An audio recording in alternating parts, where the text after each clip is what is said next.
Если вы его попробуете, я напомню небольшую инструкцию, что нужно будет сделать.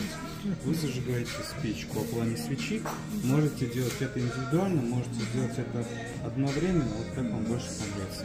Затем горящую спичку нужно будет поднести непосредственно к страничке.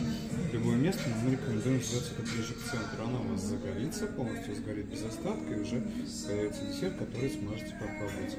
Важный момент, когда страничка загорится, во-первых, не пугайтесь, потому что это будет очень неожиданно и ярко. Во-вторых, не закрывайте крышку, иначе ничего не получится. Хорошо, спасибо.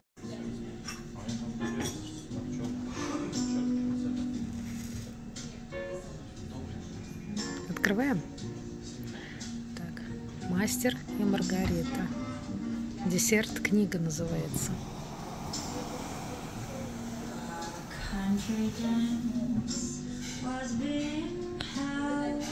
Вот такая красота.